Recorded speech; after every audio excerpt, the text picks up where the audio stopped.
Okay, did I go one too far? No, I did not. Okay, so a stimulus is a change occurring in the environment. Like, hey, it's too hot in here.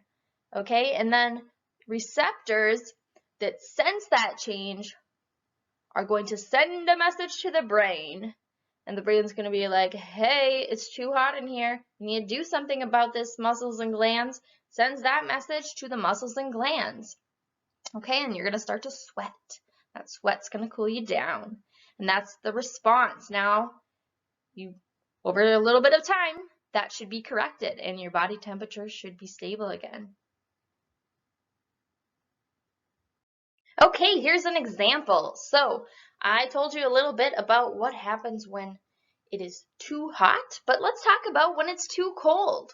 Okay, so the stimulus, we're looking at the bottom here, bottom section of this loop. Stimulus, body temperature drops below normal. Okay, the receptors, they're called thermoreceptors, and they're going to send a message to the brain saying it's too cold, body's too cold. Thermoreceptors are going to be found on the skin, okay? So that message goes from the skin to the brain. The brain's going to be like, okay, my set point is this, and it's too cold right now, so we need to do something about that. It's going to send that message to the effectors. The effectors, there's two of them in this case. One is the muscles. What the muscles are going to do is they're going to start moving. They're going to contract, and that's called shivering. Okay, so actually, shivering does help you warm up. As muscles contract, heat is generated. Energy is generated. Okay, so that's going to help warm you up. The second thing that happens is happening with your blood vessels. Okay, the blood is warm, so we want to constrict. We want to keep that heat towards our internal to keep us warm. We want to always keep those organs at the center. They're the most important part of us as humans, okay? So that's why a lot of times your hands and your feet get cold. Well, they're not as important as your internal organs, okay? So our blood vessels are going to constrict, meaning they're getting smaller, okay? Because we want to keep that blood towards the inside of us, okay? Whereas if we were warm, then our blood vessels would dilate, they'd get larger, and they get closer to the surface so that heat can evaporate off of our skin.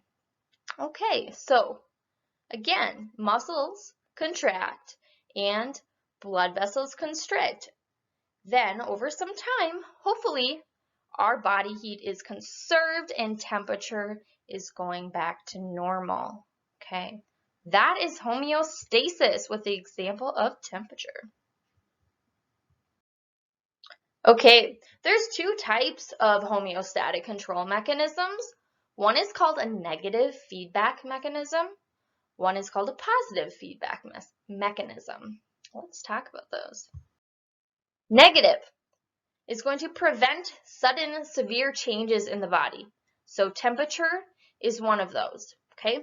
We want to move the body back towards our set point, back to our normal body temperature, 98.6 degrees Fahrenheit. It causes the opposite effect.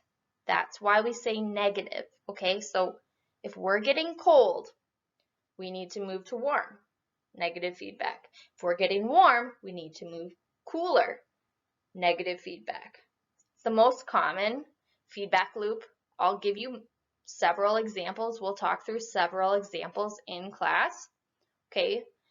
The other ones, blood pressure and then glucose regulation, or like your blood sugar, are a couple other examples.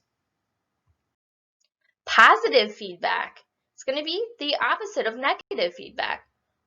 We are going to increase or accelerate the actions of the body. This is a short-lived process, and it doesn't require continuous adjustments. So where negative feedback is going from hot to cooler, okay, that's going in two separate directions. Now, positive feedback is pushing something towards the same direction until something happens. Now, two examples. Blood clotting, okay?